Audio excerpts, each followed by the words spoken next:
Bonjour, ici Luc Baudouin, propriétaire de H2H Communication Multiplateforme, présentateur d'Humanoïde, le podcast.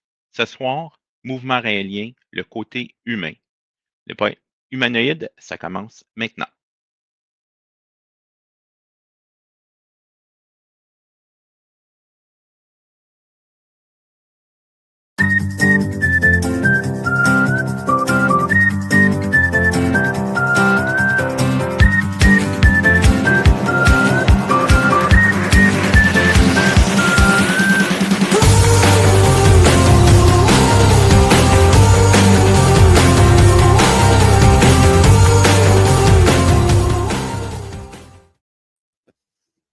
Bonsoir, Christian.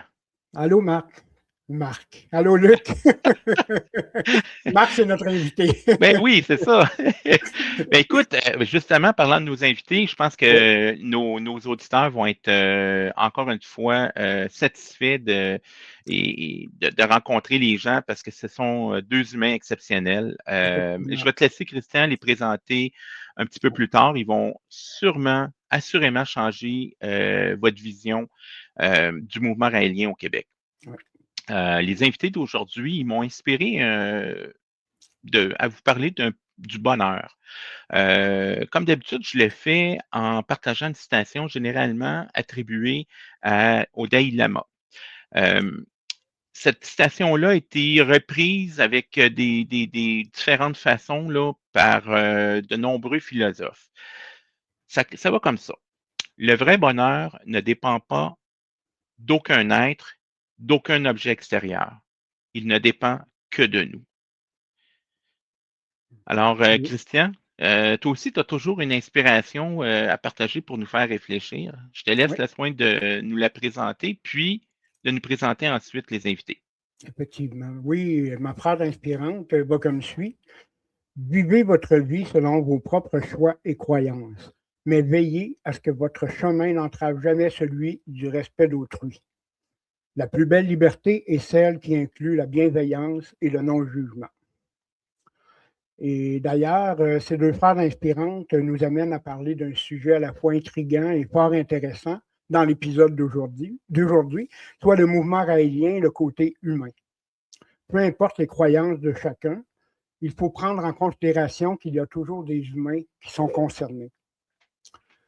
C'est sûr que c'est sur ce qu'on se penche ce soir. Nos deux invités, Milov et Marc, sont membres actifs du mouvement raélien depuis un certain temps déjà. Ils ont gentiment accepté d'échanger avec nous et de partager leur cheminement. C'est un réel plaisir de les accueillir.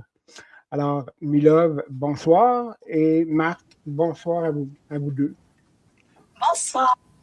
Bonsoir. Bonsoir. Je suis très contente de vous rencontrer. Moi aussi, ça fait plaisir de vous accueillir. Oui. Merci de l'invitation. Ben écoutez, moi, je suis intrigué. On va aller tout de suite dans le vif du sujet. Pour nous aider à mieux comprendre un peu c'est quoi le mouvement, pourriez-vous nous parler un peu des fondements et des valeurs du mouvement raélien? Ben, c'est tout simple. Le fondement du mouvement raélien, c'est qu'il y a plusieurs milliers d'années, des êtres sont venus d'une autre planète pour créer la vie sur Terre. Ces êtres-là, ce sont ceux qu'on appelle les Elohim dans la Genèse. Donc, Elohim, qui signifie au pluriel, ceux qui sont venus du ciel. Donc, ils ont simplement créé toute la vie sur Terre grâce à une maîtrise, une connaissance de l'ingénierie génétique de l'ADN. Donc, après avoir créé la vie sur la Terre, ils ont regardé les hommes évoluer, ils ont vu que les hommes avaient besoin de guides spirituels pour les aider. C'est là qu'ils ont commencé à envoyer les prophètes. Dans les anciens prophètes, Élie, etc., ça a été ensuite Moïse, Bouddha, Mahomet et Raël, le dernier des prophètes. Donc, les croyances du mouvement raélien ont quoi à toutes les autres religions, donc que ce soit les chrétiens, les musulmans, les bouddhistes. Pour nous, ça fait partie d'un tout. Okay? Le mouvement raélien est simplement la dernière religion qui est une descendance de toutes celles-là. Maintenant, on est arrivé maintenant à une ère où on peut comprendre la création scientifique en laboratoire de l'humanité, des plantes, de tout ce qui est sur Terre. Cette étape s'appelle ce que la Bible appelle l'Apocalypse. Apocalypsis, En grec, je crois que c'est comme ça que l'Apocalypse, je me souviens bien, veut dire révélation et non pas fin du monde. Donc, révélation, c'est le temps d'aujourd'hui. Le mouvement raélien arrive au moment où on a une connaissance scientifique pour comprendre la création de la vie sur Terre. Et ce que les créateurs souhaiteraient que l'on fasse pour eux, c'est de leur bâtir une petite ambassade sur la Terre qu'ils ont créée. Et dans cette ambassade, ils souhaiteraient venir nous rencontrer. Si on le désire, c'est même pas quelque chose d'imposé. Ils nous offrent l'opportunité de créer une ambassade pour les rencontrer. Donc, le but du mouvement raélien, c'est de parler de l'origine de la vie humaine sur Terre, créée scientifiquement en laboratoire, et de bâtir une ambassade dans un petit bout de terrain qui sera dédié à l'arrivée des Elohim. C'est tout simplement ça le mouvement raélien. Ce sont les bases, les fondements du mouvement raélien. Okay. Nos promotions, ce sont l'amour, la paix, la non-violence et le respect des autres. C'est des belles valeurs. Oui. En quoi ça vous rejoint personnellement? Peut-être ça va être mon tour. Ah oui, allez, oui. D'accord.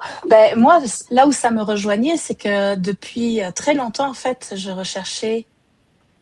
j'avais des questions. Je voulais savoir d'où je venais depuis que je suis très jeune. J'ai eu ces questionnements très, très jeunes. C'est pas le cas de tous les Raéliens. C'est pas le cas de tout le monde. Je suis l'aînée on va dire, de 3 sœurs, puis j'étais la seule comme ça aussi. Pourtant, on a eu la même éducation. C'est juste que moi, j'avais vraiment une recherche spirituelle importante. Mes parents étaient assez ouverts pour avoir des amis témoins de Jéhovah, par exemple, des amis musulmans, etc. Donc, à chaque fois que les amis venaient, moi, je leur posais des questions. J'avais 6 ans, puis je posais des questions sur leur religion. Et pourtant, mes parents ne m'ont jamais obligée d'aller au catéchisme. Aux alentours de 10 ans, c'est moi qui ai demandé d'aller au catéchisme. Parce que mes amis y allaient. Puis j'ai quand même été baptisée parce que mes grands-parents le souhaitaient, la famille le souhaitait. Donc ça, c'était comme une coutume, on va dire. Mais ça m'a jamais été imposé. Mais j'ai demandé à y aller parce que j'étais vraiment curieuse et je voulais savoir. Donc moi, j'avais une recherche à ce niveau-là, une recherche spirituelle depuis très jeune.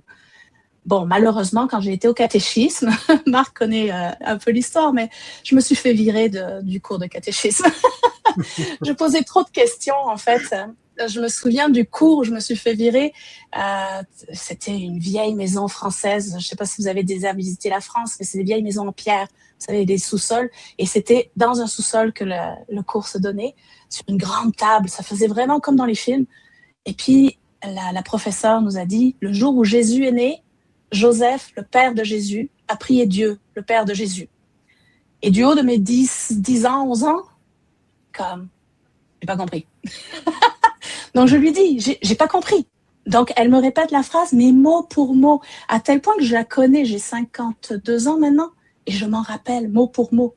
Le jour où Jésus est né, Joseph, le père de Jésus, a prié Dieu, le père de Jésus.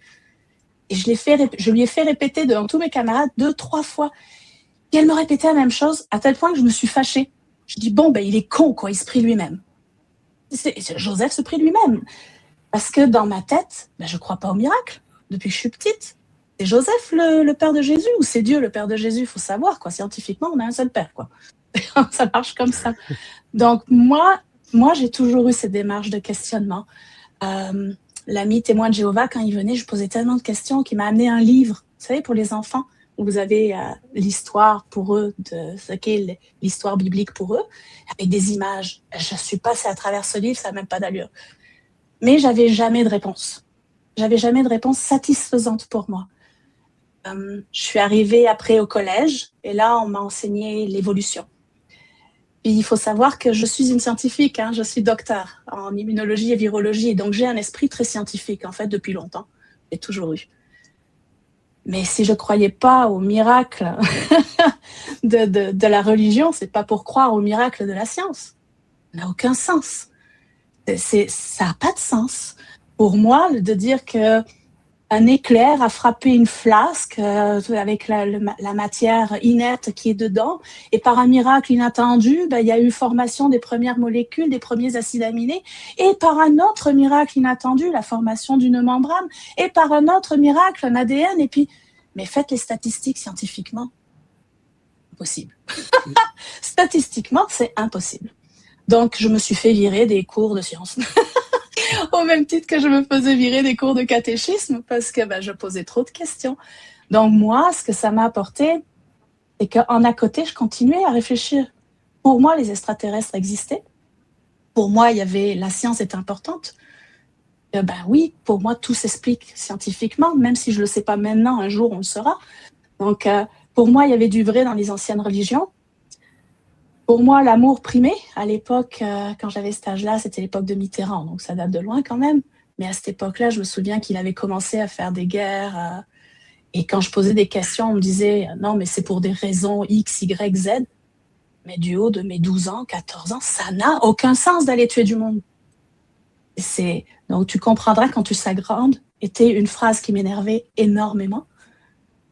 Non, j'ai rien à comprendre. Je suis une enfant et je te dis que c'est pas normal de tuer du monde. C'est comme, si un adulte pense ça, c'est qu'il y a un problème. C'est comme, non, tu peux pas tuer un humain. Donc, j'avais déjà tout ça dans ma tête, mais j'avais pas fait le lien. Et un jour, j'ai croisé les messages. Et quand je les ai lus, ça n'a même pas fait ni une ni deux, là, ça a vraiment fait « Ah c'est ça ». J'avais pas compris. J'avais pas compris le lien entre la science et la religion, puis ça a comme fait un engrenage. Tout s'est imbriqué.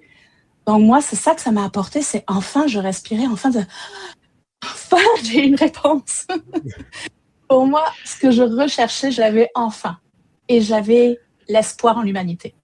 OK. Et donc, tu as eu ces messages-là en lisant le livre, j'imagine, que Raël a écrit.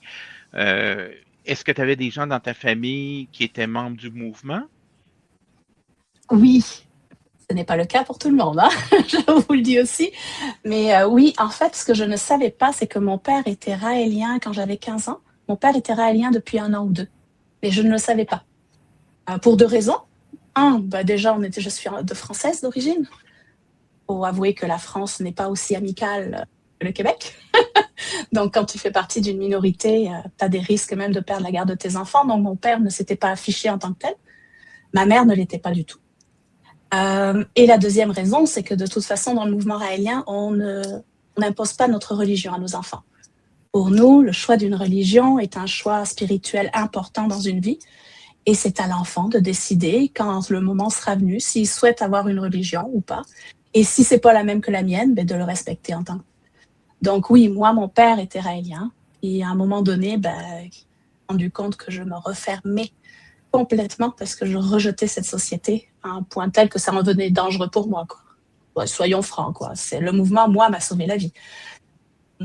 Donc, à un moment donné, il a parlé à ma mère, puis il lui a dit « Regarde, peut-être que c'est ça qu'elle attend. » Et ma mère a donné son accord et elle lui a dit « OK, donne-lui, elle va le lire et puis on verra bien. » Donc, c'est comme ça que j'ai découvert le mouvement raélien, c'est que j'ai eu le livre entre les mains. Et après ça, j'ai rencontré des raéliens. C'est bien. Marc, je pense de ton côté que toi, tes parents étaient déjà dans le mouvement. Ce que je comprends, c'est que c'est pas imposé par les parents. Donc, toi, tu as eu un intérêt, toi aussi, par rapport au mouvement. Comment c'est arrivé? Oui, moi, c'était un peu différent. J'ai été élevé dans un environnement judéo-chrétien. Donc, j'étais servant de messe, j'allais à l'église. Et un peu comme Milov, je posais beaucoup de questions. Et je posais des questions qu'un enfant pose. Donc, par exemple, le déluge. Quelle sorte de bateau c'était? Comment ça se fait que le lion ne mangeait pas la gazelle? Où est-ce qu'il mettait la nourriture pour nourrir les éléphants? Parce que je n'étais pas fou. Je savais qu'un éléphant, ça mangeait beaucoup, beaucoup de foin à chaque jour. Puis un bateau, c'est limité en espace. Donc, le prêtre me disait, essaie pas de comprendre. Crois. OK. Mais après le début, là où est allé où? Essaie pas de comprendre. Crois. OK. Donc, ça, c'est des choses qui me titillaient énormément. Donc, il y avait beaucoup, beaucoup de questions que je me posais comme ça. Et ça restait sans réponse. Il faudrait que je croie sans essayer de comprendre. Et moi, ça me plaisait pas du tout, ça. Milov, on se rejoint là-dessus. Donc, à un certain moment donné, au secondaire, il fallait lire. Il y avait une heure de lecture, il fallait apporter un livre pour lire. Je ne savais pas trop quoi lire, et puis mon père, lui, a toujours eu des bouquins sur les pyramides d'Égypte, les Mayas, les Incas, et puis toutes les anciennes civilisations. Donc, c'était quelqu'un qui s'intéressait beaucoup à l'Antiquité. Pas l'Antiquité au niveau antiquaire, mais à l'Antiquité au niveau archéologique. Et puis, on avait une librairie complète de livres sur l'Antiquité, surtout la Mésopotamie, sur les Sumériens. Donc, j'avais lu beaucoup de bouquins là-dessus quand j'étais jeune, 7, 8, 9 ans, 10 ans. Et là, j'étais rendu à 12 ans, et puis, il fallait que je me prenne un livre pour la lecture au secondaire. Donc, j'ai pris un livre dans la bibliothèque de mon père, et ce livre-là, c'était le livre qui dit la vérité. C'était le livre de Raël. Donc, j'avais commencé à lire ça, et puis j'ai passé au travers, puis je trouvais les réponses à toutes les questions que j'avais posées aux prêtres puis aux curés durant les 5 dernières années. J'avais toutes les réponses dans 150 pages. Okay? Donc, moi, j'étais ébasourdi de ça. Je dis, ben, c'est fantastique.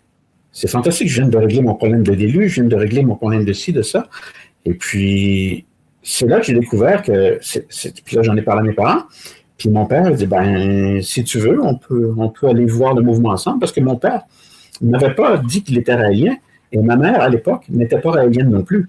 Même si c'était un peu cocasse, parce que ma mère, en voyant mon père devenir raélien, elle, sa peur à l'époque, c'est qu'il se fasse enlever par les extraterrestres et qu'elle ne le revoit plus. Donc, c'était ça. Donc, à un moment donné, elle a compris que ça n'arriverait pas, mais c'était comme ça. Et donc, de fil en aiguille, je suis devenu raélien, je me suis impliqué dans le mouvement raélien, et ça a complètement changé ma vie, parce qu'il y a 50 ans, quand j'ai lu les messages, j'ai vu vers quoi que l'humanité pouvait aller, pouvait évoluer. Donc, quand tu as 12 ans, et tu sais d'avance qu'est-ce qui va arriver dans 50 ans, ou que tu as une bonne idée au niveau technologique ce qui va arriver dans 50 ans, je dis, bon, ben, c'est fait. Je vais devenir ingénieur en robotique. Donc, je suis devenu ingénieur en robotique. Et voilà. Donc, ça a complètement changé ma vie. Je ne sais pas ce que je serais devenu sans ça. J'étais très porté vers la science, mais c'est comme ça que ça a changé ma vie. Okay. Comment ça a influencé votre vie, vos valeurs? Parce que là, bon, on a fait des choix de carrière qui étaient scientifiques, tout ça, mais dans votre quotidien, la vie en général, qu'est-ce que ça l'a changé? Pour ma part, c'est sûr que mon choix de carrière, pour moi, il était déjà désigné. Je savais déjà que je voulais être scientifique. C'est juste que ça m'a réconfortée dans ce choix-là. Dans ma vie, ce que ça a changé, c'est que j'avais enfin trouvé des gens qui avaient les mêmes valeurs que moi. La guerre n'a aucun sens.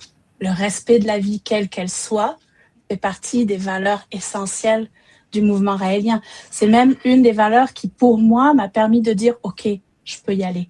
Parce que la phrase pas exacte, mais la valeur, plus précisément, c'est que Raël nous dit que si un jour, les Elohim, ou même lui, Raël, nous demande de tuer un homme, même si c'est pour sauver l'humanité, on se doit de refuser. Est-ce que vous avez déjà entendu une religion dire que si ton Dieu ou si ton prophète te dit quelque chose, tu as le droit de dire non? Et bien, c'est pas tu as le droit, tu as le devoir de dire non. Ta conscience passe en avant. Pour moi, cette valeur-là était essentielle. Et enfin, j'avais trouvé du monde qui vivait ces mêmes valeurs. Les droits de l'homme et le fait aussi que, le respect de la vie bien évidemment, mais le fait que aussi il y a un avenir à cette humanité. Ça a changé ma vie à ce niveau-là. Avant d'être raélienne, je plaisante pas. Là, c'est exceptionnel. Vous avez 2 raéliens scientifiques. On n'est pas tous scientifiques, hein, loin de là. On est sans doute minoritaires. Mais il se trouve qu'aujourd'hui, vous interviewez 2 scientifiques. Mais moi, c'est pareil. À cette époque-là, on était jeunes tous les 2. Il se trouve que c'est exceptionnel. On était jeunes tous les 2, mais c'est pas le cas pour tout le monde. Mais à cette époque-là, moi, j'étais très déprimée avant de devenir raélienne. Parce que j'avais tout essayé de l'âge de 6 ans. Comme je vous dis, j'avais 6 ans quand ça a commencé, mon affaire. Donc, c'est assez particulier. Jusqu'à 15 ans, j'ai pas eu de réponse. Je me suis retrouvée au collège à être rejetée parce que je posais trop de questions dérangeantes. J'ai donc été, comme on dit ici, bullying, c'est ça? J'ai subi du bullying. C'est important parce que j'étais déjà différente. Au point que j'étais complètement déprimée. Vous m'auriez vu à l'époque, j'étais habillée en noir, en garçon, cheveux courts. C'est noir, là vous voyez ils sont roses. Mais j'étais très très différente. J'étais arrivée à un point que je ne parlais plus à personne. Tellement je rejetais la société. Le jour où je suis devenue raélienne, tout a changé. OK. Absolument tout. Et toi, Marc? Ben, comme étant un scientifique jeune, on est nerd, en bon terme. Et les nerds dans les classes élémentaires et secondaires, je peux vous dire qu'on est les cibles typiques des plus musclés, quoi. Et les valeurs aériennes nous donnent énormément d'outils pour dealer avec ça, pour affronter ces problèmes-là. Donc, la méditation, la compassion, la compréhension des autres. Donc, souvent, les gens qui venaient pour faire du bully avec moi, je leur demandais, mais comment est-ce que je peux t'aider? Ou qu'est-ce que je peux faire pour t'améliorer? Améliorer ton sort ou ta vie à l'école. Et de fil en aiguille, comme ça, je suis devenu copain avec les gens qui me tabassaient, quoi. Et puis, c'est des valeurs que j'ai développées avec les enseignements qui étaient dans les livres de Raël, les clés. Et au fur et à mesure que ça avançait, je me suis rendu compte que c'était c'est la seule religion que je connais, parce que j'ai étudié la Bible, la Torah, le Coran, le livre des Mormons, Zarathustra. J'ai regardé une pléthore de philosophies, et le mouvement raélien est la seule qui donne des clés modernes. Comment bâtir des villes et puis respecter l'écologie? Comment est-ce qu'on peut arriver vers un âge d'or? Comment est-ce qu'on peut modifier la société, pas juste au niveau technique et ingénierie, pour arriver à une société plus équilibrée, où il n'y a pas d'oppression des riches qui oppriment les pauvres? Tout ça est décrit dans les livres de Raël, comment arriver à ça. Et j'ai connu aucune autre religion qui enseignait ça. Donc, toutes les religions, c'est très beau de dire « aimez-vous les uns les autres », mais on fait quoi dans notre société actuelle? Les religions disent « si vous êtes bien, vous allez avoir accès à la vie éternelle ». Mais comment ça fonctionne, la vie éternelle? On va où? Et comment est-ce qu'on vit éternellement? Comment c'est possible? Donc, on a des explications techniques sur comment on y arrive, comment faire ça. Donc, moi, c'est des valeurs qui me suivent toute ma vie. Et puis, ça m'aide énormément. Est-ce que j'ai bien répondu à ta question, Luc? Oui, tout à fait. Vas-y, Christian. Oui, moi, j'étais curieux de savoir quel est votre rôle dans le mouvement raélien. Qu'est-ce que ça implique pour vous? OK. Là, tu veux y aller? Là? Oui, bien sûr. Moi, je suis guide raélienne. J'assiste la responsable du mouvement raélien au Canada. Donc, vous voyez, la place des femmes, on a une grande place. Maintenant, techniquement, j'ai plein d'activités, c'est certain, parce que le mouvement, notre objectif, comme l'a dit Marc au début, c'est de diffuser le message, de renseigner les gens sur c'est quoi le message du mouvement raélien. Ce n'est pas de trouver des raéliens, soit dit en passant. Notre but, c'est que le jour où les Elohim vont arriver, que les gens soient au courant qu'ils existent et qu'ils n'aient pas peur. Donc, c'est de savoir qui sont les Elohim, tout simplement, et quelle est cette troisième hypothèse de la création de la vie sur Terre, que vous soyez tous au courant. Donc, pour faire ça, ça demande une certaine infrastructure. C'est-à-dire, on fait des conférences, comme là, actuellement, on est avec vous en podcast, mais dites-vous qu'on a... Le mouvement, il a 50 ans. Et au début, c'était des tracts, des salles de conférences, il y avait plein d'étapes qu'on a eues. Maintenant, avec les réseaux sociaux, la diffusion est un peu plus facile, mais il y a quand même plein de tâches, on va dire, annexes qui sont nécessaires en fait pour que le mouvement avance. Donc, moi, je m'occupe des réseaux sociaux, je m'occupe du suivi, je m'occupe de plein de choses en fait à ce niveau-là. Est-ce que tu as un travail, excuse Christian, ça m'intrigue, est-ce que tu as un travail à l'extérieur du mouvement? Oui, bien sûr. On est tous bénévoles dans le mouvement. On est vraiment tous bénévoles. On donne le temps qu'on peut donner. Et puis, oui, j'ai un travail comme tout le monde, comme j'ai ma maison. Ça, c'est une idée aussi que les gens ont du côté minorité, puis ils sont isolés, ils s'isolent du monde, où ils ne voient plus personne. Non, bien au contraire. Moi, je vois plein de monde. Je suis super heureuse de voir du monde maintenant. C'est comme tout va bien, quoi. J'ai ma maison, j'ai mon chéri, j'ai mes animaux, j'ai ma vie, j'ai mes loisirs. Et j'ai ma philosophie. Marc, de ton côté, le rôle que tu Tu as... Je suis similaire à Milov. Donc, dans le mouvement raélien, il y a des sympathisants. Donc, c'est des gens qui nous trouvent sympathiques, mais qui ne veulent pas du tout s'affilier au mouvement raélien. Il y a des raéliens qui disent, nous, on y croit, on est prêt à s'afficher raélien, mais on ne veut pas perdre ou mettre de temps ou d'énergie là-dedans. Donc, c'est correct aussi. Et moi et Milov, nous faisons partie d'un petit groupe qui s'implique au niveau du mouvement raélien. Donc, on a un peu une structure, quoi. Et dans cette structure-là, il y a plusieurs niveaux hiérarchiques. Et si on compare à l'Église catholique, je serais au niveau d'un prêtre. Et puis, ma fonction est présentement pour l'Asie. Grâce à Internet, je suis capable de développer des pays en Asie. Donc, je suis en train de traduire des livres dans une langue étrangère pour que les peuples puissent la lire. Je ne veux pas que les peuples deviennent forcément raéliens. D'ailleurs, il y a très peu de gens qui vont devenir raéliens. Ça prend des gens capables de remettre en question tout ce qu'ils ont et puis tout ce qu'ils ont pensé de leur vie. Et puis, il n'y a pas beaucoup de gens qui sont capables de faire ça. Il y a moins de 4% de la population qui arrive à faire ça. Donc, on sait très bien que la planète ne deviendra pas raélienne. Mais il faut que le message soit offert, okay, pour que les gens puissent y avoir accès. Donc, c'est ma fonction de diffuser comme ça. Si on regarde au niveau catholique, je serais peut-être ce que vous appelez un prêtre missionnaire. Donc, Okay. Voilà. OK, c'est bon. Qu'est-ce que ça implique pour vous au quotidien, le fait d'être membre du mouvement? Au quotidien, dans mes temps libres, je donne du temps au mouvement pour faire mes tâches, mes fonctions.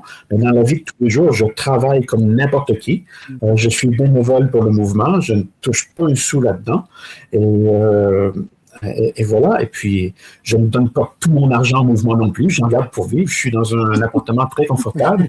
Et puis, ça coûte des sous. Puis, j'ai vécu à d'autres endroits qui étaient plus rustiques.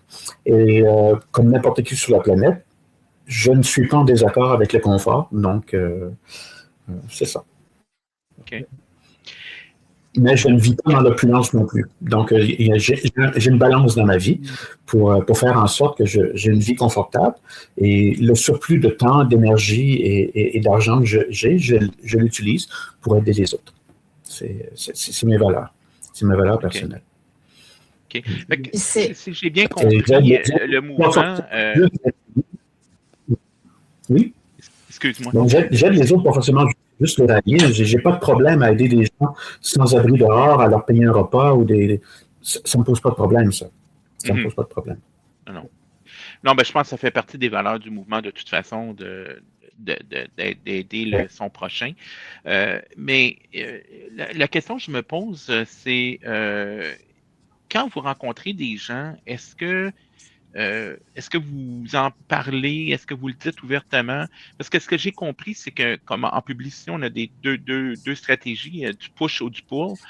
Vous êtes plus en push, c'est-à-dire que vous envoyez le message, puis vous espérez que les gens vont le saisir, et non pas en tirant sur les gens. Donc, en étant en push, est-ce que vous en parlez ouvertement? Est-ce que c'est quelque chose qui devient vite un sujet avec les nouvelles personnes que vous rencontrez? Personnellement, j'ai jamais... Ah, est-ce que vous m'entendez? Oui. Oh, oui. C'est correct, OK. Personnellement, quand je rencontre des nouvelles personnes, je reste moi-même. Je suis pas là pour leur sauter dessus et puis dire « Hey, je suis raélien, en fait, t'as pas des questions? » C'est comme, voyons donc, ça se fait pas, quoi. Donc, moi, je considère que ce qui est important, c'est de se faire des liens avec les gens, d'être connecté avec tout le monde. D'ailleurs, c'est de là que vient le terme de religion. Hein. Religion, c'est religare, qui signifie se sentir relié avec les autres. Mais ça ne veut pas dire qu'il faut être relié qu'avec ta religion. Ma grand-mère était reliée qu'avec sa religion. Je suis désolée, il y a des personnes athées qui étaient beaucoup plus religieuses qu'elles, qui pourtant allaient à l'église, parce qu'ils sont athées, mais qui se sentent reliés à n'importe qui, quelle que soit sa religion. Et moi, c'est la même chose. Je me sens reliée avec tout le monde. Et quand je croise quelqu'un, j'ai envie de le sentir, de savoir qui il est, de le découvrir. Par contre, j'ai toujours mon symbole. Moi, en tant que raélienne, je porte toujours mon symbole. Donc maintenant, s'il a des questions, c'est sûr qu'il va me les poser. Je me travestis jamais non plus. Si par exemple, il y a un sujet qui porte sur la science, par exemple, ben, je vais donner mon opinion. Mon opinion est forcément teintée de ma philosophie, puisque je considère que c'est la science qui a fait que l'humanité est née sur cette planète. C'est des scientifiques qui sont venus, des scientifiques artistes. Quand on voit la création, c'est aussi des artistes, mais qui sont venus sur cette planète et qui ont créé toute forme de vie. Et c'est la science qui a permis ça. Donc, c'est sûr que mon opinion personnelle va être teintée de ça. Donc, que je le veuille ou non, je suis raélienne, ça se voit. Ça intrigue parfois les gens. Et s'ils ont le courage, ils me posent la question. Pourquoi ils n'en ont pas le courage? Je ne les oblige pas. Maintenant, je fais des conférences en ligne aussi. Si c'est pour eux l'occasion de venir à la conférence sous un pseudo sans voir que je la connais, mais je ne veux pas lui montrer, c'est parfait, tu sais, mais je ne vais pas l'imposer. Mais par contre, mon être, le fait que je suis raélienne, que ça déborde de moi, c'est comme ça, c'est mes valeurs, ben ça, ils vont forcément le ressentir, c'est sûr. Et quand vous en parlez, est-ce que vous sentez du jugement ou si en général les gens sont respectueux de votre engagement? Ça va dépendre de qui. Okay. Si par exemple c'est des gens qui me connaissent et qui ont eu le temps de me connaître, en général, ils vont être très à l'écoute. Okay. Maintenant, si c'est des gens que je croise dans la rue, qui m'ont vu pour la première fois et qui se basent sur tous les oui-dire et les rumeurs qui sont véhiculées et qui sont tellement flatteuses sur le mouvement raélien, c'est sûr qu'en général, on se fait plutôt agresser. Moi, étant française, c'est pas pour rien que je suis venue vivre au Québec. Je peux vous avouer que c'est rough là-bas, là. C'est vraiment très rough.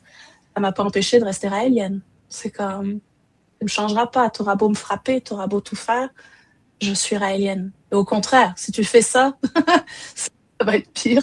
J'ai un sale caractère pour ça. C'est quand même paradoxal parce que Raël est français, de citoyenneté française, hein? C'est ça? Oui, tout à fait. Mais comme dit le proverbe, hein, nul n'est prophète en son pays. Oui. Ouais. Puis toi, Marc, est-ce que tu ressens ça, le jugement, un petit peu? Pour ressentir le jugement, il faut s'exposer à être jugé, puis ça ne m'arrive pas souvent. Okay. J'ai habité 20 ans en Asie. En Asie, j'ai aucun problème que l'Amérique du Nord et l'Europe peuvent avoir. La svastika, qui est le milieu qui ressemble à la croix gammée, qui est associé au nazisme ici, en Asie, c'est un symbole de chance, de bonheur et d'harmonie. Donc, c'est pas quelque chose de mal vu. Et j'ai travaillé longtemps en Amérique du Nord. J'ai toujours porté mon médaillon. Donc, souvent, les gens me connaissent moi avant de connaître ma philosophie. Donc, et puis, des fois, ils vont me connaître pendant 1 mois, 2 mois, 1 an. Et puis, comme j'ai toujours mon médaillon, tôt ou tard, ça les picosse, puis ils viennent me poser une question. Puis je dis, ben, c'est pas compliqué, c'est le symbole de l'infini, c'est le symbole du mouvement raélien. Si tu veux en savoir plus, j'ai une petite carte d'affaires. Voici, c'est marqué raël.org, va voir sur Internet, puis fais tes recherches comme tu veux. J'arrête là, je n'ai pas besoin de lire les bouquins devant les gens. Ils vont y aller à leur rythme. Puis si ça les intéresse, ils vont chercher. Si ça ne les intéresse pas, ils ne vont pas chercher. Je ne suis pas là pour imposer quoi que ce soit à qui que ce soit. Mm-hmm. Donc, c'est comme ça. Donc, ça évite beaucoup, beaucoup de jugements de la part des autres. Oui, j'ai perdu des emplois parce que j'étais raélien. Et quand les patrons ont changé, je dis, moi, je ne veux pas un raélien dans mon équipe. Donc, j'ai été viré, quoi.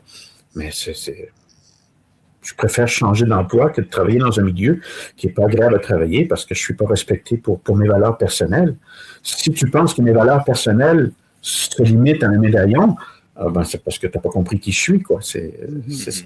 Okay. Et je dois ouvrir une parenthèse pour dire que j'apprécie énormément les gens qui portent leur symbole religieux dans le cou, que ce soit une croix ou quoi que ce soit. C'est un signe qui sont eux-mêmes croyants et puis qui s'affichent comme croyants. Je trouve ça très beau. Donc, j'ai aucun jugement envers ceux qui sont différents de moi. D'ailleurs, j'adore les gens qui sont différents de moi. La vie serait tellement monotone pour moi si tout le monde de la planète était raélien. Donc, la diversité, c'est quelque chose de beau. Oui. Oui, mais pour rebondir sur Marc, c'est une de nos valeurs aussi. Et puis Raël, il dit plus que... On connaît la phrase « aime ton prochain comme toi-même ». Tout le monde la connaît, cette phrase-là. Elle est d'origine biblique. Tout le monde la connaît. Mais aimer son prochain, c'est facile. Aimer quelqu'un qui nous est proche, c'est ça que ça veut dire prochain. Donc, il vit dans le même pays, il a la même nationalité, il parle la même langue, il a la même culture, il a la même... Et c'est facile d'aimer son prochain. Raël, lui, ce qu'il dit, c'est aimer votre lointain. C'est même pas le respect des différences qu'il faut avoir dans la vie, c'est l'amour des différences. Il faut aimer les gens qui nous sont différents. Et c'est ça qui nous enrichit tous. Parce que il faut arrêter de se focaliser sur nos différences. Ce qu'il faut regarder, c'est ce qui nous rassemble, pas ce qui nous diffère. Mm-hmm. Ce qui nous rassemble, c'est nos valeurs. Qui n'est pas pour la paix dans le monde? Qui n'est pas pour l'amour des différences? Qui n'est pas pour la non-violence? Nous avons les mêmes valeurs que vous. Et moi, je crois que la vie a été créée par des êtres venus d'ailleurs. Ça ne change rien à la vie pour tout le monde. Ça ne change rien. Donc, c'est très important, je trouve, ce qu'a rapporté Marc à ce niveau-là. Oui. Ouais. Marc, je vais faire du chemin un petit peu sur une chose que tu as dit. Tu as perdu des emplois. C'est quand même une discrimination assez grave. Au Québec, je suis surpris d'entendre ça. Est-ce que ça crée d'autres ruptures relationnelles, peut-être plus dans la famille, les amis? Ben, c'est rendu à 50, 60 ans, c'est très, très rare qu'on se tient encore avec nos amis d'enfance. Donc, des ruptures relationnelles, il y en a tout au long de la vie. Okay? On a des conjoints qui sont plus les mêmes peut-être après 50 ans. Nos amis, nos idéaux. Moi, écoute, quand j'avais 20 ans, j'adorais les sports extrêmes. Je me tenais juste avec des gens qui faisaient des sports extrêmes. On avait un créneau commun. Et puis, ces gens-là n'étaient pas tous raéliens. Souvent, j'étais même le seul raélien du groupe. Et puis, donc, presque toujours dans ma vie, j'étais dans des groupes où j'étais l'unique raélien. À 50 ans, les os se brisent plus facilement, c'est plus long à guérir. Je me tiens moins avec des gens qui font des sports extrêmes. Donc, j'ai changé mon groupe social, si tu veux. Donc, c'est ça. Donc, mais c'est des choses qui sont naturelles. Et puis, bon, ben, il y a des gens qui rient de moi parce que je suis raélien, ben, je suis pas masochiste non plus. Je ne vais pas me tenir avec des gens qui font que me picosser parce que je suis raélien. Écoute, ça te fait plaisir. Je suis heureux que ça te rende heureux puis de me picosser. Mais moi, c'est pas un environnement qui me plaît. Donc, si ça ne te dérange pas trop, je vais aller dans un autre groupe de gens. Et puis, c'est la vie, quoi. C'est ça. Donc, il n'y a pas plus chez le raélien de gens mis à l'index de la société que n'importe quel groupe de société, quoi. Mm-hmm. OK. Pour ma part, moi, quand je suis devenue raélienne, parce que souvent, on a l'impression que quand quelqu'un rentre dans une minorité, les gens ont l'habitude de dire une secte, on s'entend, que tout de suite, ces personnes vont se couper du reste du monde. Au fond, que c'est ces personnes-là qui se coupent. Moi, comme je vous dis, j'étais en France, puis en fait, c'est totalement l'inverse. Moi, je suis ouverte au monde.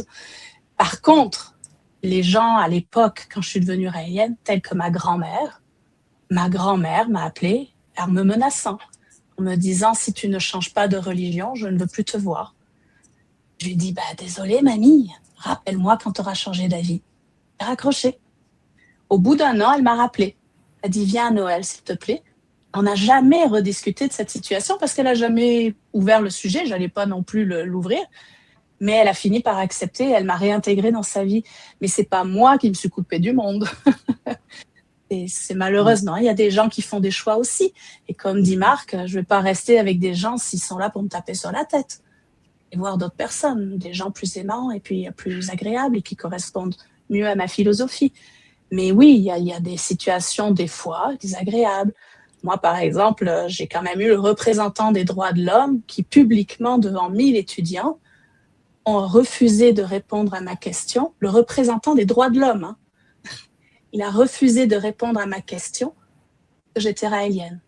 Et ouvertement, la directrice a dit devant les 1000 étudiants, non, ne lui répondez pas, elle est raélienne. Et le représentant des droits de l'homme n'a pas réagi. Il s'est tourné et il est parti. Mais c'est le représentant des droits de l'homme. Donc oui, il y a du progrès à faire. Mais c'est pas pour autant qu'on est malheureux. Moi, j'ai plein d'amis que je me suis fait, puis c'est juste pas les mêmes. C'est tout. Milov, tantôt, tu as effleuré un petit peu le sujet au sujet de la place des femmes dans le mouvement raélien. On sait que dans la religion catholique, la femme est très absente. Puis, j'aimerais ça connaître votre opinion par rapport à la place des femmes dans le mouvement raélien. En fait, la place des femmes est excessivement importante au sein du mouvement raélien. Une de nos valeurs est la féminité. Et je dis bien une valeur.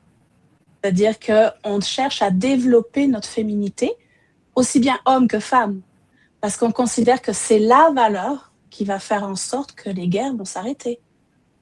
Pourquoi il y a des guerres? Parce que c'est la compétition, parce que c'est celui qui a la plus grosse, entre guillemets, on va dire, et qui veut se taper celui qui a la...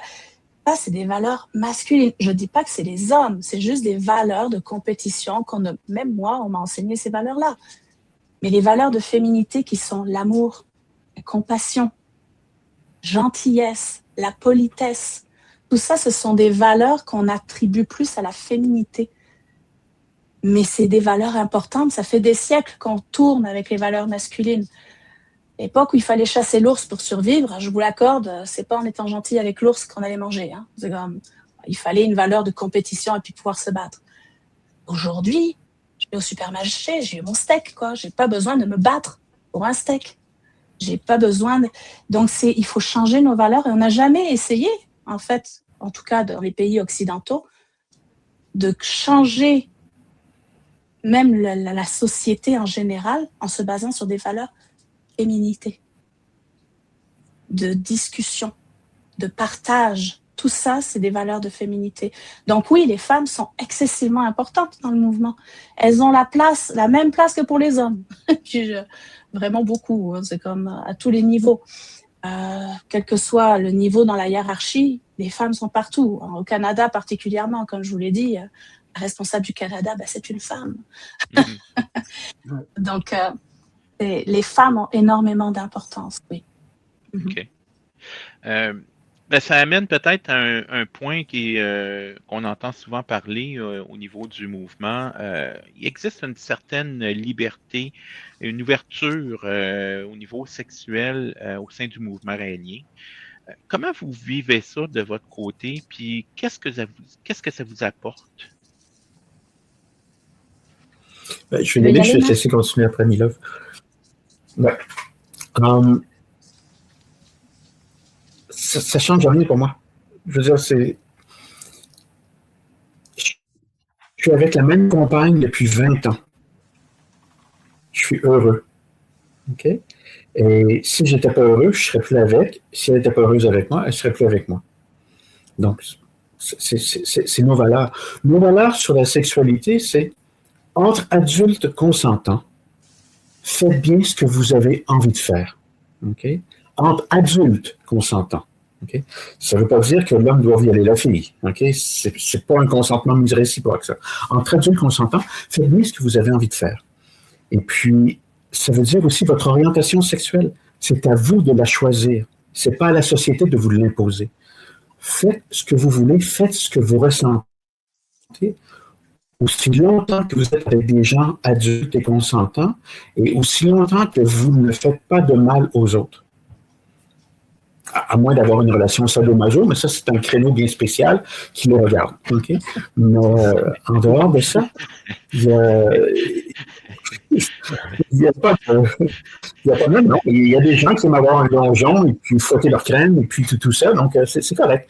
Ça les regarde. Ça les regarde. La vie sexuelle des gens regarde les gens qui ont cette vie-là. Mais ils sont souvent entre adultes et consentants. On respecte les lois et c'est comme ça. Et au niveau de la sexualité, on pointe souvent le mouvement comme étant une secte sexuelle. Okay? On dit qu'il y a des orgies dans le mouvement. Ça fait 50 ans que je suis dans le mouvement. J'aurais donc aimé voir une orgie, j'en ai jamais vu. Okay? Donc, il doit en avoir, mais ça, c'est dans des petits groupes qui font ça chez eux. Et moi, je n'ai jamais été invité là-dedans, et puis c'est pas quelque chose non plus que je ferais à la maison, c'est pas quelque chose qui m'attire. Donc, c'est ma sexualité à moi, c'est mon choix à moi. Si les gens préfèrent des choses différentes, tant mieux pour eux. Okay? Moi, je ne suis pas à l'aise là-dedans. Donc, c'est tout. Et c'est bien correct. C'est bien correct. Et on regarde les raéliens comme étant des violeurs, des pédophiles, etc. Les prisons au Québec et dans le monde entier sont remplies de violeurs chrétiens. Est-ce qu'on blâme le pape pour les prisonniers qui sont dans les prisons? Est-ce qu'on dit que c'est votre leader spirituel qui vous amène à la pédophilie? Tout ça? Jamais de la vie. Pourquoi est-ce qu'on fait ça avec les Raéliens? Les Raéliens, c'est des gens qui viennent de toute acabit, toutes les classes sociales, de toutes les cercles de la vie possible. Et là-dedans, il y en a qui ont des défaillances et puis qui font des dérives. Et puis... Mais ce n'est pas représentatif du mouvement. Ce sont des gens minoritaires qui font des dérives et puis, malheureusement, les médias focusent sur eux. Mais nous, on est les premiers à les dénoncer à la police et aux autorités pour les faire arrêter. Ces dérives-là ne doivent pas exister dans la société, qu'on soit raélien ou non raélien. Donc, on a même dénoncé des dérives de non-raéliens autant qu'on a dénoncé des dérives de raéliens. Voilà, je ne sais pas si tu veux rajouter quelque chose là-dessus, Mila. Oui, mais tout à fait, je rebondis, c'est qu'on a effectivement une valeur qui est la liberté sexuelle entre personnes adultes et consentantes. C'est vraiment clair, là, depuis le début, ça a toujours été ça. Pourquoi il y a cette valeur? Parce que il y a déjà 50 ans, c'était pire que ça, mais aujourd'hui, ça va un peu mieux, mais il y a quand même encore des sortes de tabous autour de la sexualité. Sauf que les Elohim, ils nous ont créés tels qu'on est avec une certaine sexualité. Et ils nous disent que la sexualité fait partie de notre développement. Donc c'est bien, il ne faut pas avoir de tabou face à notre sexualité. Mais la sexualité est de l'ordre de la vie privée. Donc c'est pour ça que le mouvement raélien est obligé, entre guillemets, de toujours soutenir cette valeur-là, parce que ce n'est pas encore bien intégré au sein de notre société. Même si on est en 2026, il y a encore des gens qui sont brimés, qui se briment, parce que c'est pas encore accepté. Et c'est par rapport à cette valeur qu'on nous condamne. Mais c'est parce qu'il n'y a aucune activité sexuelle au sein du mouvement raélien, comme l'a dit Marc. Je suis raélienne depuis que j'ai 15 ans. J'ai jamais rien vu. J'ai jamais rien subi. C'est comme, non, il n'y a jamais eu d'activité organisée sexuelle au sein du mouvement. Dans ta vie privée, tu fais ce que tu veux. Par contre, c'est vraiment des choix personnels, là. C'est des choix personnels. Tout à fait. Mais en même temps, il faut protéger les gens qui ont une sexualité aussi différente. Regardez, de nos jours, ça va mieux avec le fait qu'il y a des gens qui sont trans ou qui ont une sexualité homosexuelle ou autre. Ça va mieux, mais c'est pas encore un acquis. OK, on s'entend. Ça dépend où on est dans le monde. Hein? C'est ça. Donc, il faut encore soutenir ce côté-là. Donc oui, on continue. Les Elohim nous ont créés avec notre sexualité. Chacun a la sienne. Du moment que c'est entre personnes adultes et consentantes, il n'y a pas de normes. Et elle peut changer. Ta sexualité à 15 ans n'est pas la même qu'à 30, n'est pas la même qu'à 50. Non, je suis d'accord. Il y a aussi quelque chose qui me tracasse un petit peu. On va pointer un homme homosexuel parce qu'il met des petites shorts sexy, un peu plus le long de ses fesses. On va se moquer de lui et puis on va dire que c'est obscène, c'est non approprié, ou dans les provinces le village topless est permis. Une femme qui va se faire griller les seins à la plage ou dans un parc va se faire réprimander parce qu'elle montre ses seins. Et puis ça, c'est considéré comme des choses horribles aujourd'hui.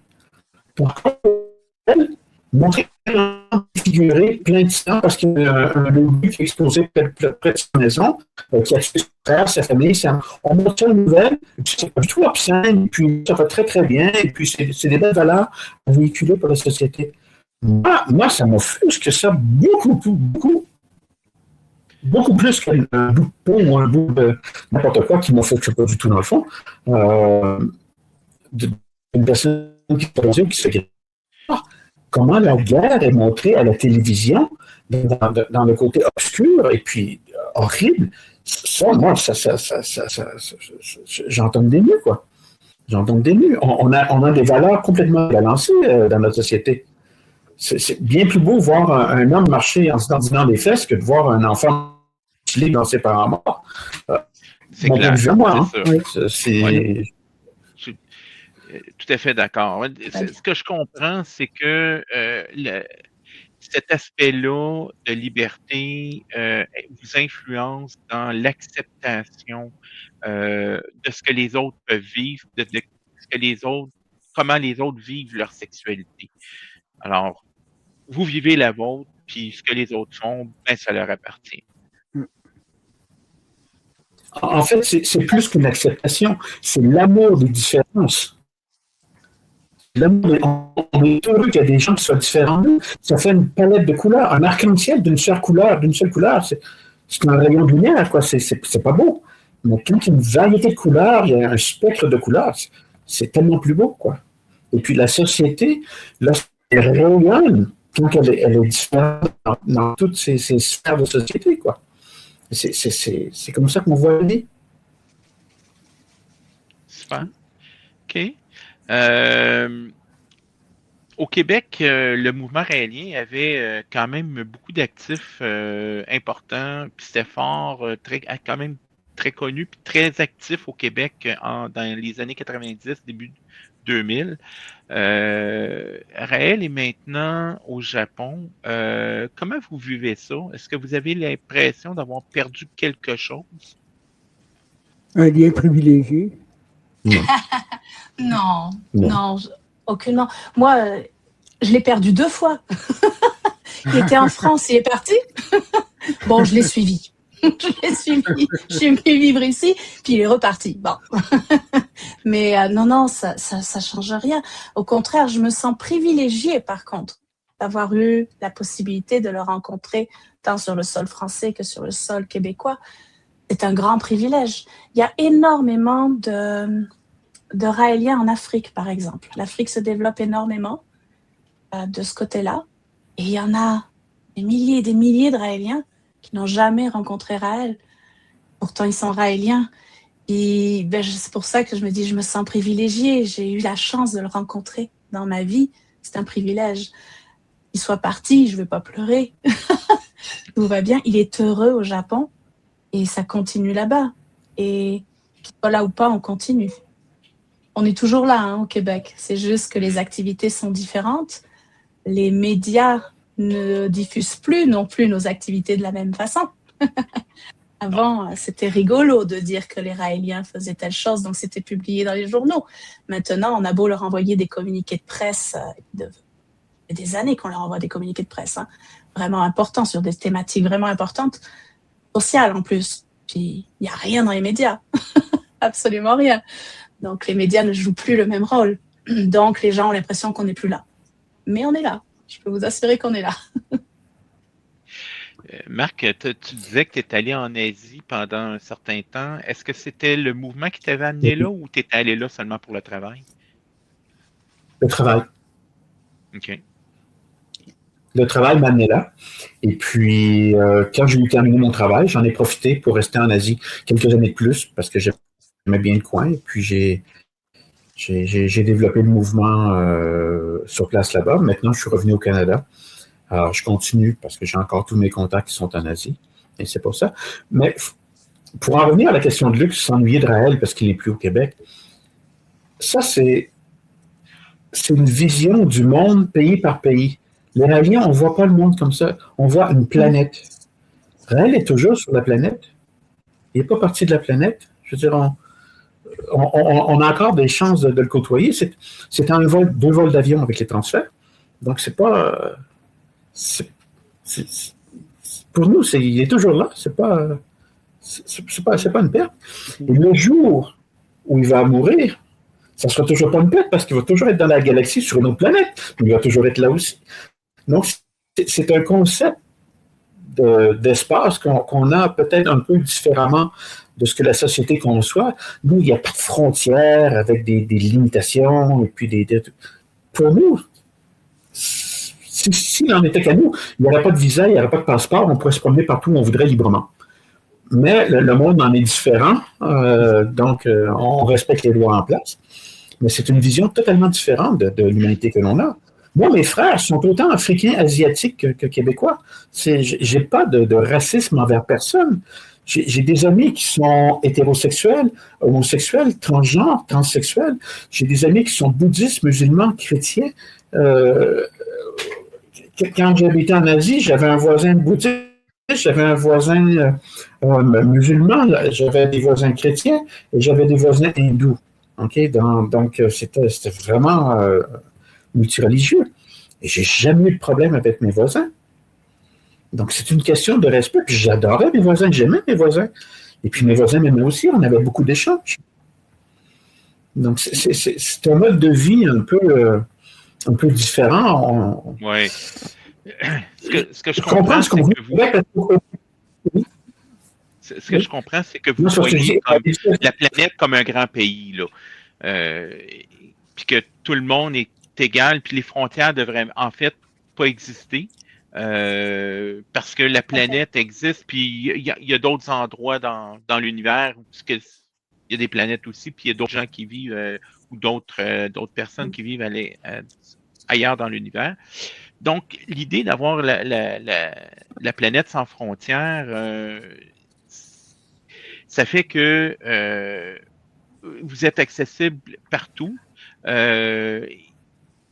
Il y a combien de membres dans le mouvement raélien à travers le monde? Puis au Québec, ça représente quoi aussi? Les chiffres exacts. Pour répondre à ta question. Ouais. Les chiffres exacts, je les ai pas. Par exemple, au Québec, je sais que le nombre de raéliens actifs, c'est-à-dire qui, comme Arc et moi, font partie de la structure raélienne et font en sorte d'œuvrer pour faire diffuser les messages et aboutir à l'ambassade, on est à peu près 200. Au niveau du Québec, même Canada, je crois. Au Canada, c'est peut-être 400. Mais maintenant, il faut bien comprendre qu'il y a une différence entre des raéliens et des raéliens actifs. C'est un peu comme être catholique et catholique pratiquant. Il y a des gens qui sont fait baptiser raéliens, on ne revoit jamais. Et je ne sais pas combien il y en a. Moi, je sais que les derniers chiffres que j'avais eus, on était 100 000 et quelques. C'était soi-disant les derniers chiffres à ce moment-là, mais ça évolue tout le temps. Donc, entre 80 000, 100 000, j'ai peut-être pas le bon chiffre. Les personnes actives, par contre, au Québec, je sais qu'on varie entre 200 pour le Québec, peut-être 400 pour le Canada, au complet, pour les personnes qui sont dans la structure. Mais c'est ça, c'est que le jour où on va être autour de l'ambassade, pas que les Raéliens. L'ambassade qu'on veut bâtir, c'est pour l'humanité. Comme disait Marc tout à l'heure, nous, on ne voit pas la planète comme des nations, ou comme des langues, ou comme des partis politiques, Non, on est un. Les Elohim nous ont créés sur cette planète tous égaux. Ils n'ont pas créé des frontières. C'est l'humain qui a créé des frontières. C'est l'humain qui a fait ces limitations-là. Nous, on est tous frères. Et on sera tous autour de l'ambassade. Et ce ne sera pas que des Raéliens. En tout cas, c'est certain. Parce que là, logiquement, les médias devraient faire leur travail pour une fois. C'est une ambassade et que des ovnis qui arrivent, ça m'étonnerait qu'ils ne soient pas là quand même. Selon vous, oui. J'allais dire qu'au niveau planétaire, lorsque vous méditez, vous relaxez, que vous êtes heureux ou que vous riez, c'est universel comme langage. On ne rit pas en chinois, on ne rit pas en anglais ou on ne rit pas en français, on rit. Okay, c'est universel. Le bonheur, c'est la même chose. On est heureux. On n'est pas heureux en chinois, on n'est pas heureux en anglais, on n'est pas heureux en français, on est heureux. Donc, c'est comme ça. Et c'est comme ça qu'on le voit. Selon vous, pourquoi... Excuse-moi, Christian, je peux y aller. Ah, ça va. Selon vous, pourquoi le Québec a été un terrain favorable au mouvement raélien à une certaine époque? Pourquoi, c'est une question c'est super facile, celle-là. Sérieux? Raël étant français, il parlait français. Okay. Donc déjà, quand il a fallu qu'il quitte la France, à l'époque, si mes souvenirs sont exacts, étant française, moi aussi, soyons clairs, les Français ne sont pas les plus doués en langue étrangère. Mais si je ne me trompe pas, Raël ne parlait pas très bien l'anglais à l'époque. Donc c'est sûr que là où il est allé, déjà, il y avait des Raéliens ici. Les livres n'étaient pas encore tous traduits. Donc, c'était diffusé qu'en français. Donc, le Québec a accueilli les livres, il les a lus. Donc, le mouvement s'est développé au Québec avant qu'il arrive. Donc, quand il a dû quitter, naturellement, il est venu au Québec. Après, c'est sûr que son anglais s'est amélioré. Ça, il y a eu la diffusion partout sur la planète, partout sur tous les continents. En anglais, c'est tellement plus facile. Mais puis là, c'est tout simplement pour ça. Sincèrement, je ne vois pas pourquoi d'autres, ça a été le Québec. C'est simplement que les livres sont arrivés ici avant. Tout simplement. la même chose dans toutes les religions. Je suis certain que Jésus, moi, diffusait en araméen à tout ce qui était araméen autour de lui. Hein. C'était comme ça. Mhm. Oui, effectivement, les barrières de langue et géographiques ont de l'importance. Vous avez une identification particulière, je pense. Tantôt, tu parlais d'une médaille. Est-ce que c'est le seul signe que vous avez pour qu'on puisse vous reconnaître? Oui. Oui, dans la rue. La personnalité compte pour beaucoup. Généralement, les gens ne voient pas la médaille en premier. Généralement, ils voient comment je suis. La médaille devient secondaire pour les gens bien souvent. Et en manteau d'hiver, la médaille, elle est bien cachée. Hein? Donc, c'est ça la carte de visite, là. Oui. Comme dans toutes les religions, une forme de spiritualité, il y a des choses auxquelles on adhère, puis il y a certaines choses parfois auxquelles on adhère moins. Est-ce que c'est le cas pour vous aussi, ou si vous adhérez à tout dans son entièreté? Moi, personnellement... Dans les livres, tout... Vas-y. Il va falloir qu'on lève le doigt. Moi, personnellement, toute nouvelle qu'il y a eu, j'y ai toujours réfléchi. J'ai toujours mis ma conscience en avant pour voir est-ce que ça correspond. À date, ça m'a toujours correspondu à mes valeurs personnelles, à moi. Parce que, comme je vous le disais tout à l'heure, Raël le dit souvent, réfléchissez. C'est toujours notre cerveau qui doit être mis en premier. Et d'ailleurs, une de ses phrases, c'est qu'il dit s'il préfère voir le bonheur est essentiel sur cette planète. Vos citations du début m'ont beaucoup fait plaisir parce que c'est vraiment la thématique des Raéliens, ça a toujours été ça. D'ailleurs, on fait des universités du bonheur pour apprendre à être heureux. C'est fou, hein? On doit apprendre à être heureux. Mais toujours est-il que... Donc, j'ai perdu mon fil. Zut alors! C'était quoi déjà la question? Ben, je demandais si vous adhériez à son... Oui, c'est ça. À tout dans son entièreté ou s'il y a des choses auxquelles moins. Et, ben, c'est ça, c'est que je voulais revenir sur le fait que Raël a toujours dit je préfère avoir des Raéliens autour de moi heureux que des Raéliens malheureux. Si vous êtes malheureux, partez. Et soyez heureux, parce qu'il nous invite à être heureux.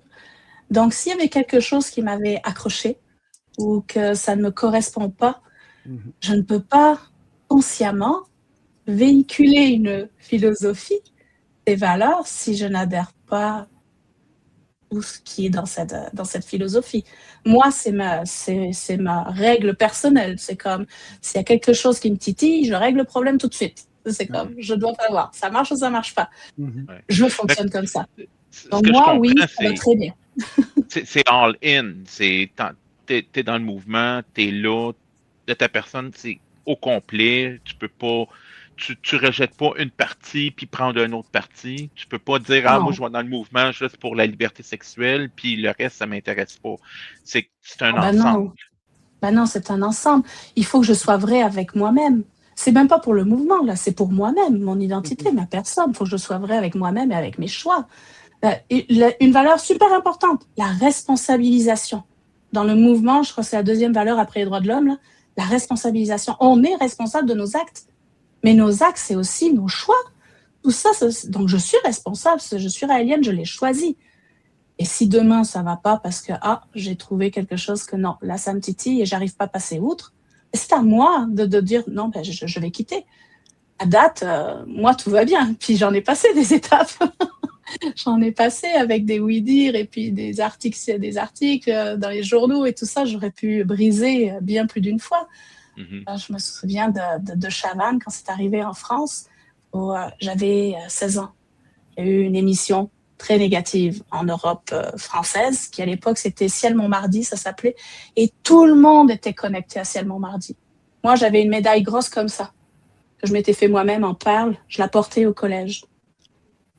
Et quand j'ai vu l'émission, ça a été une catastrophe. Sincèrement, là, ça a été excessivement irrespectueux, ça a détruit les Raéliens. Et ma mère pleurait parce qu'elle ne voulait pas que je retourne à l'école. J'ai regardé, je dis non, Je suis raélienne. Moi, je le suis. Je suis entièrement raélienne. Je ne me cacherai pas. Portez mon symbole, j'y suis retournée. C'est moi. C'est ma responsabilité, c'est mon intégrité. J'adhère à tout à date. Il y a eu le clonage, il y a eu plein d'idées, puis à date, tout va bien pour moi, quoi. Tout correspond. Donc, je comprends que il n'y a pas eu vraiment de doute tout au long de ton adhésion. Marc, de ton côté, est-ce que c'est la même chose? Y a-tu arrivé des moments C'est où très tu t'es similaire. posé la question, là, qu'est-ce que je fais là? Toutes les années. Toutes les années. OK. Je vais commencer par le mouvement, le livre. OK? Tous les messages qui sont là-dedans, ça va entièrement avec moi. J'ai aucun problème avec ça. Il y a des bouts que, quand j'avais 12 ans, les chapitres sur la sexualité, ça ne me disait pas grand-chose parce que je n'étais pas rendu là dans mon cheminement d'adolescent. Mais avec les années, j'ai revu, puis bon, tout va bien. Par contre, les opinions personnelles de certains raéliens, ça, je ne suis pas forcément obligé de les partager. Okay? C'est une opinion. Okay? Donc, c'est là, on n'est pas tous habitués. On a tout le droit à nos opinions. Et puis, je ne partage pas forcément toutes les opinions de toutes les raéliens, surtout. Mais les fondements des livres, ça, il n'y a pas de problème. Maintenant, pour la remise en question, c'est un exercice annuel que je fais. Donc, pendant 24-48 heures, un week-end, je prends ma tête, je prends mon cerveau et je mets tout sur la table. Qu'est-ce que je fais au niveau professionnel? Comment est ma vie spirituelle? Comment est ma vie sentimentale, sexuelle? Qu'est-ce que j'aime? Qu'est-ce que j'aime pas? C'est tout sur la table. OK? J'ai plus rien. Là, je suis neutre et je recalibre mes pensées. Bon. Est-ce que j'ai vu quelque chose cette année chez les chrétiens, chez les catholiques, chez les musulmans, dans d'autres spiritualités, qui ferait mieux mon bonheur que ce qu'il y a ici? Et est-ce qu'au niveau professionnel, il y a un autre boulot, un autre changement? La société évolue, la science change beaucoup. Est-ce qu'il y a un nouveau chemin que je voudrais prendre au niveau professionnel? Est-ce que je suis heureux avec ma copine? Est-ce que ça va? Est-ce que je devrais changer? Ou, je remets tout en question pendant un week-end.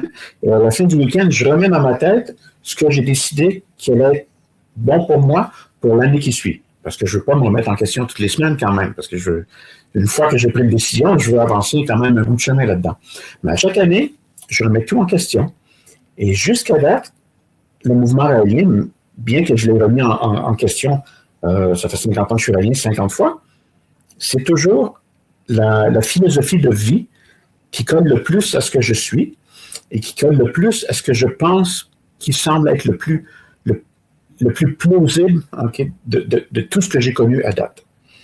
Donc, c'est comme ça. Donc, cet exercice-là me permet de ne pas devenir fanatique d'une croyance ou d'une opinion. Donc, en remettant en question chaque année, j'évite de devenir moi-même un fanatique religieux. Donc, c'est comme ça que je le vois.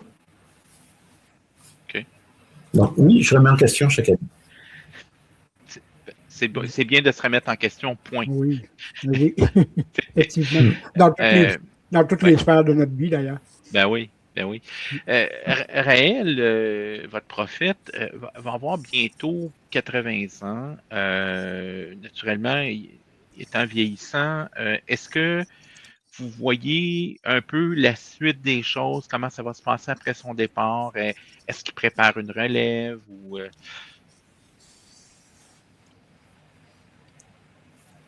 Comment vous voyez ça? Oui, vas-y. La structure du mouvement raélien est faite de telle sorte que Raël, qui est le chef spirituel du mouvement raélien, est élu en position pour 7 années. Donc, il y a un colloque, okay, des guides les plus élevés au niveau administratif du mouvement, un peu comme les cardinaux qui vont élire le pape, qui vont faire une élection pour 7 ans. Okay?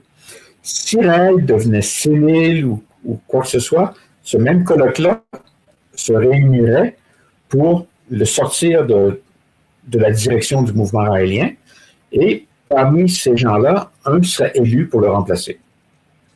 Donc, Raël, en tant que chef spirituel du mouvement raélien, est en poste suite à une élection. Raël, en tant que prophète, même s'il devient civil, il sera toujours le prophète. Ça, on peut pas le changer. Donc, son statut de prophète, il l'aura toujours gardé, mais son statut de leader religieux peut être mis en question par les membres du mouvement. OK. Oui, tout à fait. C'est Le côté très prof. clair. Effectivement. Ça peut pas être plus clair que ça. Est-ce que vous pensez que le mouvement va rester encore fort après son règne, après je dis son règne, là, mais après qu'il ait quitté pour un monde peut-être meilleur? Oui, tout à fait. Moi, j'ai aucun doute par rapport à ça. J'ai vraiment aucun doute. D'ailleurs, une petite anecdote amusante, il y a quelques années, comme vous le savez, Raël faisait des courses automobiles à une certaine époque. Et puis, il y a quelques années, on a eu une réunion de la structure. Et là, la personne qui est arrivée nous a dit, vous savez, il arrive des fois qu'il y ait des accidents. Et là, tout le monde dans la salle, on savait que Raël faisait des courses à ce moment-là. Tout le monde a réagi dans la salle, en une fraction de seconde. Vous savez, quand on a ces moments de lucidité très rapides, là, et on a tous pensé, bon, ben, allez, Raël a eu un accident, il nous a quittés. On l'a tous pensé. Et quand il nous a dit c'était quoi, en réalité, ça n'avait rien à voir. Là. Il nous dit non, en fait, c'est un texte, on a tous fait oh! Mais j'avais adoré ce moment-là parce que vous savez comment votre cerveau est, hein, quand il y a une urgence, il analyse super vite. Et en quelques fractions de secondes, j'ai fait ah, il est décédé. Bon, bah c'est pas grave, on continue. J'étais vraiment fière de moi, entre guillemets, en disant bon, ben, on continue. Donc, je sais que les Raéliens, on va continuer, quoi qu'il arrive. Et aujourd'hui, ben, le mouvement est là, oui, grâce à Raël, parce que c'est le prophète, c'est lui qui a eu le message, qui a rencontré Yahvé, qui a écrit les livres, qui les a diffusés autour de lui.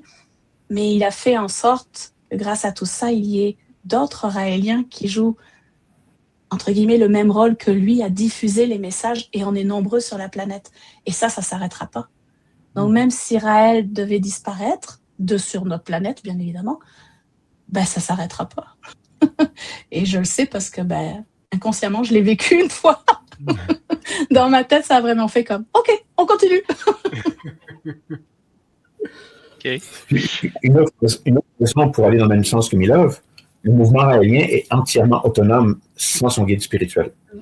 Donc, que Raël soit là ou ne soit pas là, toutes les activités planétaires qui sont organisées, Raël n'est pas impliqué. Ça se fait par les membres du mouvement raélien directement. Donc, au point qu'on fait même des stages d'éveil à chaque année. Et Raël est un invité pour venir parler durant le stage. Donc, tout ce qu'il fait, il se présente au stage pour parler, pour dire ce qu'il a à dire. Mais tout le reste est organisé automatiquement sans lui. Donc, le mouvement raélien a une autonomie internationale. Donc, si Raël devait partir, ça continuerait quand même. Et on la construira à l'ambassade. Même s'il n'est pas là, on va la construire. Oui. Est-ce qu'il y a des fausses croyances sur le mouvement raélien que vous aimeriez démystifier? Une ou des fausses croyances qui sont plus fortes que les autres? Ben, la plus forte, c'est un mouvement. Donc, c'est pas vrai. J'ai pas compris ton mot, c'est un mouvement. La plus forte croyance, c'est un mouvement sexuel.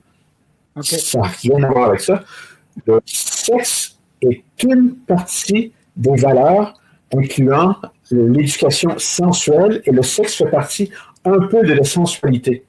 Donc, c'est un minuscule morceau, okay, de nos valeurs. Mais ce n'est pas la valeur principale, loin de là. La valeur principale, c'est que des êtres sont venus de notre planète pour créer la vie sur Terre, puis qui veulent qu'on leur fasse une ambassade pour qu'ils puissent revenir. C'est notre valeur principale. Il n'y a pas de sexe là-dedans.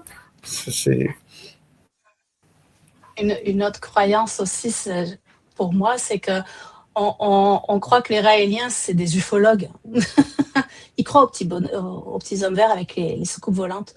Okay. Les soucoupes volantes, pour nous, n'ont aucune importance. oui, les Elohim nous le disent dans les livres, ils vont faire des apparitions dans le ciel pour que les gens qui les voient aient envie de se questionner et peut-être qu'un jour ils vont croiser notre route et ça va leur donner des réponses. Mais c'est une voiture, une soucoupe volante. On n'est pas des ufologues. C'est une voiture. Ce qui m'intéresse, moi, c'est de savoir, c'est qui pilote? Pourquoi il est là? Et ça, c'est le message important des Raéliens. C'est pourquoi ils viennent nous voir. C'est quoi leur message? Ils ont un message pour l'humanité entière. Lisez les livres. Ce n'est pas pour moi le livre, il est pour tout le monde. Pour vous tous, lisez-le. Il y a deux possibilités. Hein. C'est soit vous allez le trouver, bof, ok, c'était bien agréable, mais ça s'arrête là. Bon, ben, au moins vous êtes enseigné sur ce qui en est. Vous êtes allé à la source. Parce que c'est même pas Marc et moi la source, au même titre que c'est pas les journalistes. On a tous notre interprétation des choses. Donc le mieux, c'est lisez les livres, interprétez-le à votre façon. Et la deuxième possibilité, c'est que peut-être ça va répondre à quelques-unes de vos questions et que finalement, vous allez nous trouver intéressants. Il y a un message pour l'humanité. C'est pas pour rien qu'ils veulent revenir nous voir. C'est pas pour rien qu'ils demandent une ambassade. Ils souhaitent revenir nous voir comme des parents aimeraient revenir voir leurs enfants une fois qu'ils sont sortis du nid. Ils nous demandent l'autorisation de venir. Si on ne veut pas les voir, si l'humanité n'a pas envie de les voir, ils ne reviendront pas. Ils ne vont pas s'imposer. Et pourtant, c'est eux qui ont créé la vie ici. C'est leur chef-d'œuvre. Donc, il y a un message. Et ils veulent partager s'ils reviennent. Ils veulent nous aider et partager un petit peu leurs connaissances pour nous aider à nous en sortir sur certains points qui nous sont difficiles. C'est sûr qu'ils ne vont pas nous donner toutes leurs connaissances. Hein. Vous avez vu ce qu'on fait avec le peu qu'on a actuellement? On fabrique des bombes.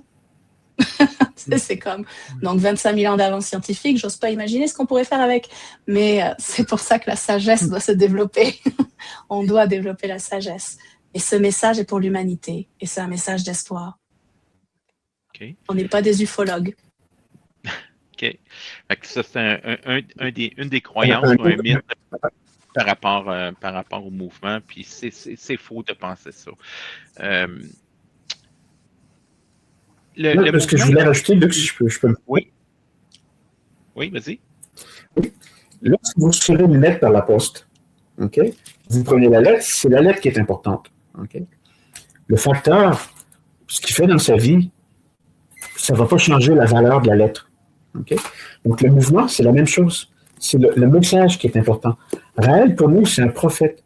Mais s'il vous plaît, si vous avez une première chose à regarder, c'est pas le messager, regardez le message. C'est ça qui est important pour nous.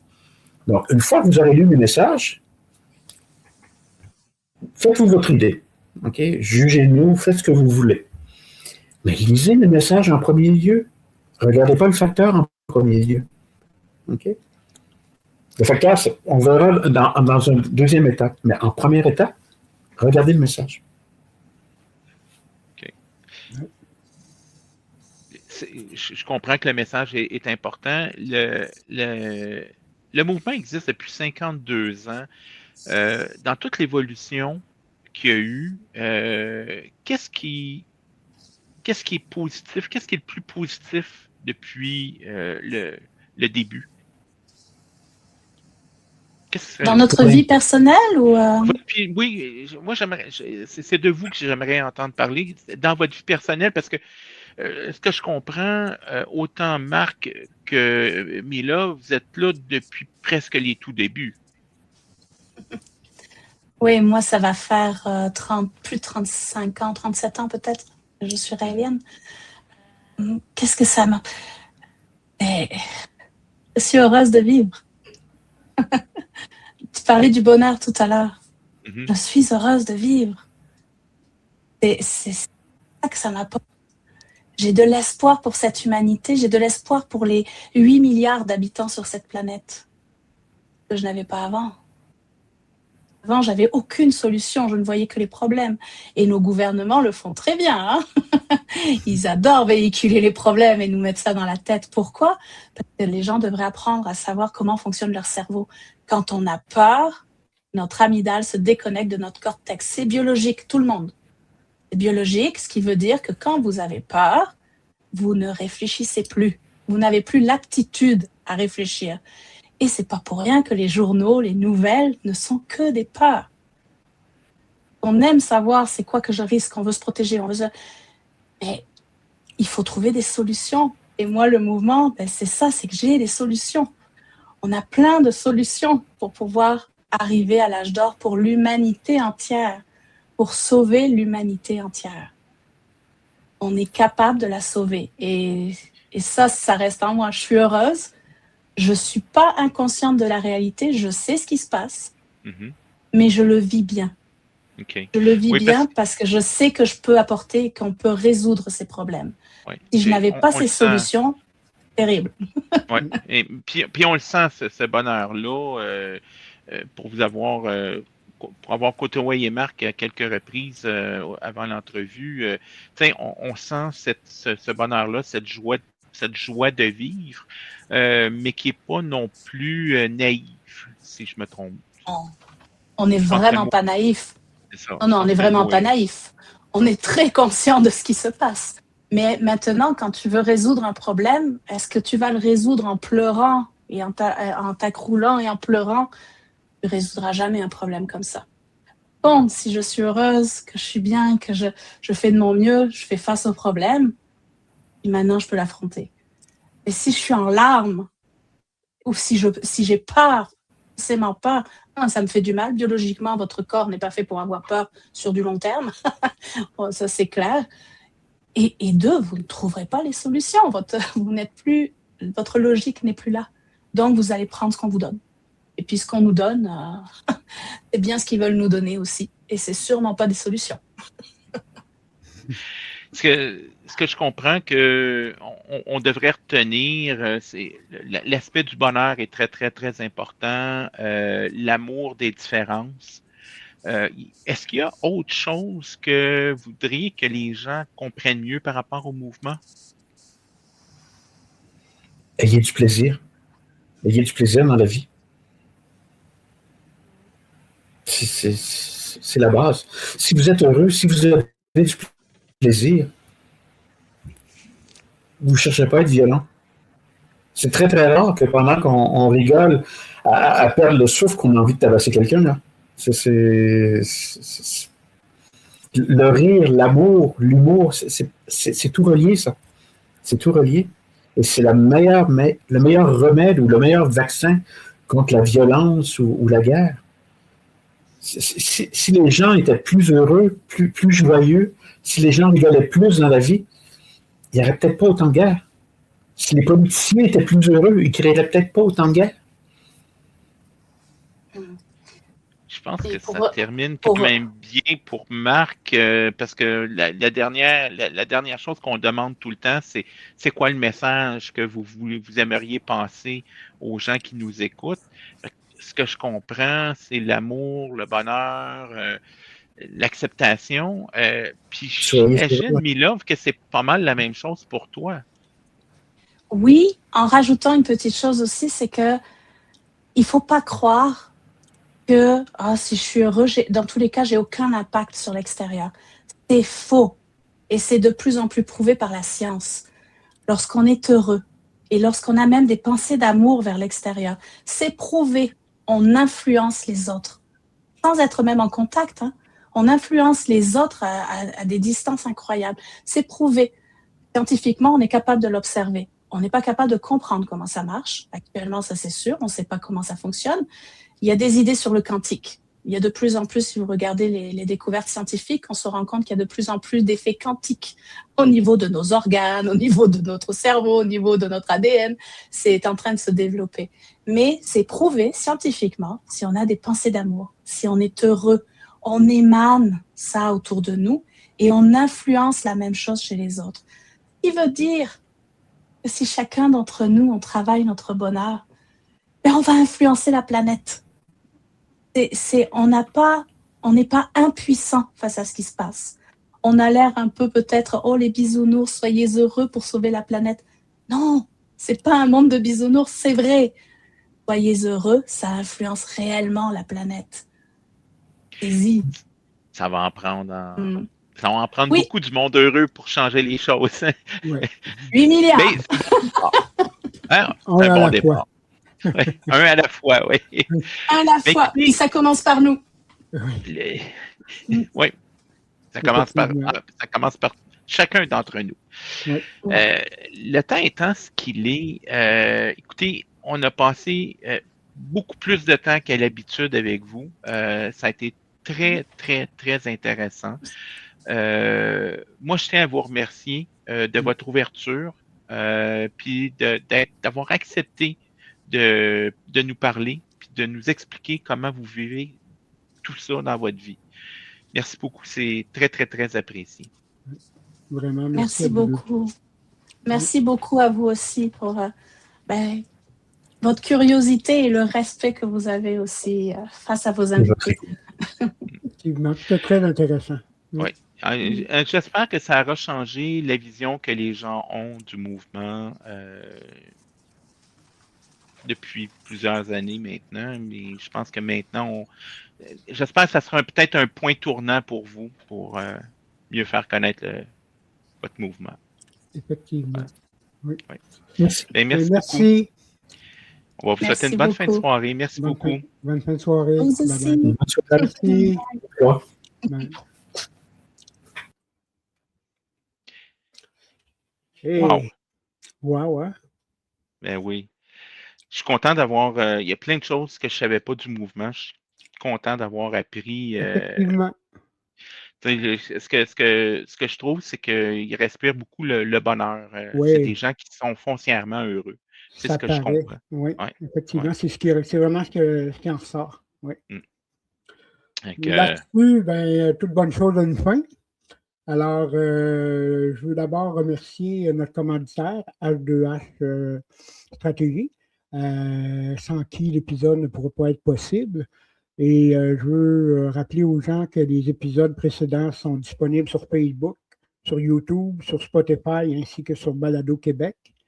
Et on remercie encore nos auditeurs qui sont de plus en plus nombreux et fidèles avec les semaines. Donc, là-dessus, Luc, je te salue. Puis Humanoïde, ça se termine maintenant. À la prochaine. À la prochaine.